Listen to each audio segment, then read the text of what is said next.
Hello friends, कैसे हैं आप सब। तो आज मैं आपको बताने जा रहा हूँ दुनिया के 4 ऐसे देश जहाँ आप 30 to 35,000 में वापस घूम के इंडिया आ सकते हैं। और मैं आपको पूरी जानकारी देता रहूँगा। प्लीज़ मेरे चैनल को सब्सक्राइब करिए और लाइक करिए, और जितना मेरे चैनल को सब्सक्राइब करवाएंगे उतना लोगों को फ़ायदा होगा। ओके दोस्तों, तो टाइम वेस्ट ना करते हुए आगे बढ़ते हैं इस वीडियो को लेके। तो दोस्तों, मैं आपको आज दुनिया के 4 ऐसे देश बताने जा रहा हूँ जहाँ 30 to 35,000 के अंदर वापस इंडिया घूमकर आ सकते हैं। मैं आपको इसमें वीज़ा के बारे में भी बताऊँगा, क्या वीज़ा फ्री है या नहीं है, और best cities to visit in these countries, and currency क्या है वहाँ की, और ये सारी डिटेल्स मैं आपको आज बताने वाला हूँ। तो दोस्तों, सबसे पहला देश है जिसको हम 30 to 35,000 के अंदर एज ए सोलो ट्रैवलर की बात कर रहा हूँ और 7 डेज़ का बता रहा हूँ। 30 to 35,000 के अंदर सोलो ट्रैवलर 7 डेज़ के अंदर वापस घूम के आ सकते हैं। तो दोस्तों, पहला देश है थाईलैंड। थाईलैंड दोस्तों ऐसा देश है जहाँ की नाइट लाइफ के बारे में आप जानते ही होंगे, आपको मालूम ही होगा। अगर आप सोलो ट्रैवलर हैं और नाइट लाइफ एंजॉय करना चाहते हैं, क्लबिंग करना चाहते हैं, तो आप थाईलैंड जा सकते हैं। और आप आइलैंड्स देखना चाहते हैं और फॉरेन कंट्री है, आप बिल्डिंग्स देखना चाहते हैं, तो आप थाईलैंड जा सकते हैं। तो दोस्तों, सबसे पहली बात आती है थाईलैंड के बारे में, करेंसी क्या है। थाईलैंड की करेंसी है बाट। तो इंडिया के 2 रुपीज़ 33 पैसा थाईलैंड का 1 बाट बनता है। ओके दोस्तों, और अगर आप थाईलैंड जा रहे हैं तो आपके पास 10,000 बाट होना ज़रूरी है। वो आपके ऊपर डिपेंड करता है आप उसे खर्च करते हैं या नहीं करते हैं। दोस्तों, आपके ऊपर डिपेंड करता है। आप थाईलैंड इंडिया के 10 से 12 हज़ार में भी घूम के आ सकते हैं। आप कहाँ रहते हैं, क्या खाते हैं, कहाँ घूमते हैं, कैसे घूमते हैं, आपके ऊपर डिपेंड करता है आपको पैसे कैसे बचाने हैं। ठीक है दोस्तों, तो पहली बात हो गई करेंसी। सेकंड थिंग के बारे में अपन बात करते हैं दोस्तों। सेकंड बात जो आती है थाईलैंड के बारे में, वो है आप इंडिया टू थाईलैंड जाएंगे तो कौन से एयरपोर्ट पर, इंटरनेशनल एयरपोर्ट पर आप विज़िट करेंगे। तो दोस्तों, इंडिया टू थाईलैंड अगर आप जाएंगे तो थाईलैंड में बैंकॉक में स्वर्णभूमि एयरपोर्ट है जहाँ पे आप विज़िट कर सकते हैं। और ये बैंकॉक में पड़ता है। यहाँ से आपको बसेस भी मिल जाएगी आपको जहाँ पे भी जाना है। ओके दोस्तों, और उसके बाद बात आती है कि थाईलैंड की वीज़ा फ़ीस के बारे में। दोस्तों, थाईलैंड की वीज़ा फ़ीस अराउंड 3,000 to 4,000 के बीच में आती है, और समटाइम्स वीज़ा फ्री होता है थाईलैंड में। आप पता कर सकते हैं गूगल पे जाके वीज़ा फ्री है कि नहीं है। और अगर वीज़ा फ़ीस होती है तो 3 to 4,000 रुपीज़ होती है इंडियंस के लिए।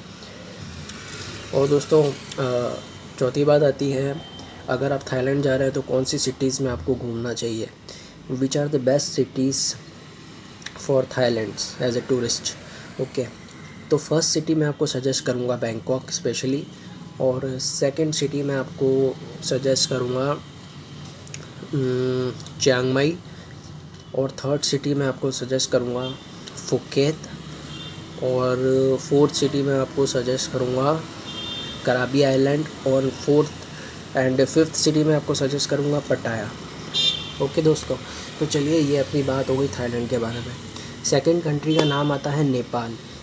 ओके दोस्तों, नेपाल की करेंसी, जहाँ तक करेंसी की बात आती है, नेपाल की करेंसी दोस्तों ऐसा है जैसे अपने 1 इंडियन रुपीस, और नेपाल का मनी बनता है दोस्तों 1.16 एज नेपाल मनी। ओके दोस्तों, तो मतलब अगर आप नेपाल जा रहे हैं तो इंडिया के 1000 रुपये जो है वो नेपाल के 1600 रुपये बनते हैं।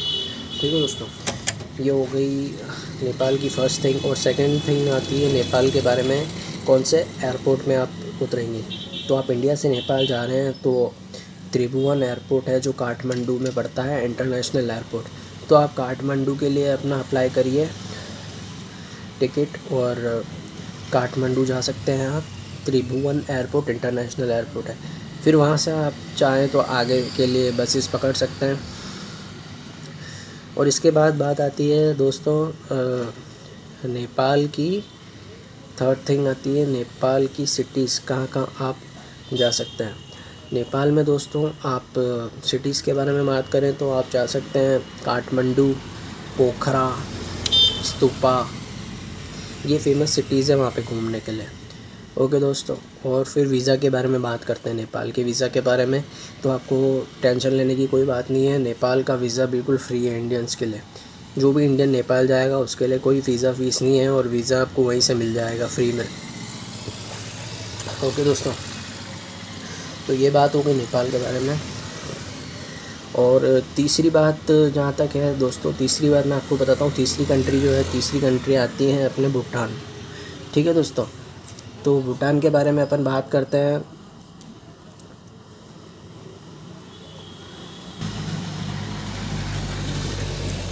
जी दोस्तों, भूटान के बारे में मैं ये कहना चाहूँगा, भूटान तीसरी कंट्री है। और अगर आप भूटान जा रहे हैं तो आपको सबसे पहले करेंसी के बारे में, भूटान और इंडिया की करेंसी एकदम सेम है। 1 rupees equal to 1 NU। Bhutan में NU चलता है दोस्तों। और जी हाँ दोस्तों, भूटान में NU चलता है। 1 rupees is equal to 1 NU। Okay दोस्तों, और 1000 Indian rupees is equal to 1000 NU। ये है भूटान की करेंसी। भूटान की करेंसी को NU कहा जाता है। ठीक है दोस्तों, तो सेकंड बात आती है इंटरनेशनल एयरपोर्ट। अगर आप इंडिया से इंटरनेशनल एयरपोर्ट भूटान जाएंगे तो कौन सा एयरपोर्ट में आप उतरेंगे, कौन सी सिटी में आप उतरेंगे? जी हाँ दोस्तों, तो भूटान के बारे में बताना चाहूँगा। भूटान में सिटी है पारो। अगर आप इंडिया से पारो जा रहे हैं तो आप इंडिया से भूटान जा रहे हैं तो इंडिया से आप पारो का टिकट करवाइए।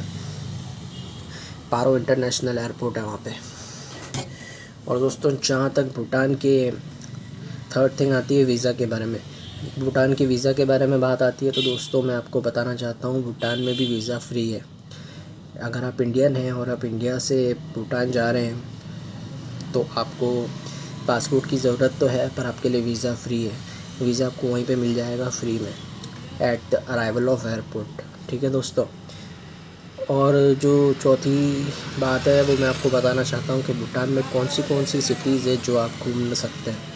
तो फर्स्ट आता है भूटान में दोस्तों, एक तो पारो, और सेकंड आती है थिम्फू, और थर्ड आती है मुनक्का। तो दोस्तों, ये जो सिटीज़ बता रहा हूँ, पारो, मुनक्का एंड थिम्फू, ये भूटान की बेस्ट सिटीज़ है टू विज़िट। ओके दोस्तों, तो ये बात हो गई अपने भूटान के बारे में। और दोस्तों, चौथी कंट्री जो मैं आपको बताने जा रहा हूँ उसका नाम है दुबई। जी हाँ दोस्तों, मैं आपको चौथी कंट्री जो बताने जा रहा हूँ, जो आप अंडर 35,000 रुपीज़ में वापस घूम के आ सकते हैं, उसका नाम है दुबई। दुबई का दोस्तों, जहाँ तक दुबई की बात है, वहाँ पे एक्चुअली है ना इंडियन रुपीज़ की वैल्यू कम है। जैसे है ना 20 Indian rupees is equal to 1 dirham. जी हाँ दोस्तों, 20 Indian rupees is equals to 1 dirham. 1 dirham means Dubai का 1 दिरहम। जैसे अपने इंडिया में रुपीज़ चलता है, दुबई में दिरहम चलता है।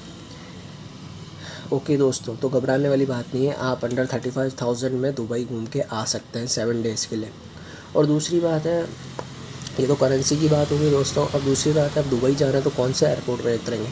तो ईजी है दोस्तों, जैसे दुबई जा रहे हैं तो इंटरनेशनल एयरपोर्ट पड़ता है दुबई का, जो है अपने दुबई में ही है, दुबई इंटरनेशनल एयरपोर्ट। और थर्ड थिंग आती है दोस्तों वीज़ा के बारे में। दुबई में जो वीज़ा है वो वीज़ा ऑन अराइवल मिल जाता है एट द एयरपोर्ट। ठीक है दोस्तों, visa on arrival in Dubai is available for Indians eight Dubai international airport and the cost of the Dubai visa around 6 to 7,000 for 7 days of visa for an Indian. Okay दोस्तों, ये हो गई Dubai की visa के बारे में बात। और जहाँ तक फोर्थ थिंग आती है दुबई के बारे में, आप दुबई में कहाँ कहाँ घूम सकते हैं? तो दोस्तों, दुबई में लोग इसलिए ही जाते हैं बड़ी बिल्डिंग्स देखने के लिए, बड़े बड़े AC मॉल्स देखने के लिए, जी हाँ दोस्तों, वहाँ पे बड़े बड़े मॉल्स हैं, आप वहाँ पे पूरा दिन घूम सकते हैं। और बुर्ज खलीफा देखने के लिए है, बुर्ज खलीफा आप जानते ही होंगे। और स्काई दुबई करके है जो बर्फ़ में होता है, जैसे आप जानते ही होंगे, उसके बारे में स्काई दुबई अभी बना है, वहाँ पे घूम सकते हैं। जी दोस्तों, ये 4 हो गई। और अगर ये 4 जो मैंने आपको बोला था 4 देश बताऊंगा आपको, 35,000 के अंदर आप इंडिया से घूम के आ सकते हैं as a solo traveller for 7 days trip. ये 4 देश हो गए। मैं आपको फिर से बताना चाहूँगा 4 देश के बारे में, इनके नाम मैं आपको फिर से बता देता हूँ। ऐसे कौन से 4 देश हैं जो हम 35,000 के अंदर वापस घूम के आ सकते हैं। हाँ दोस्तों, उनके नाम हैं Thailand first, second Nepal, third Bhutan, and दोस्तों the fourth country which is under 35,000 is Dubai. जी हाँ दोस्तों, Thailand, Nepal, Bhutan and Dubai are the 4 countries which an Indian solo traveler goes under 35,000 as a round trip. Okay दोस्तों, ये हो गई अपनी 4 countries. और एक और मैं आपको बता दूं, एक कंट्री है म्यांमार, बर्मा। उसकी करेंसी भी सेम ही है लगभग एज इंडियन।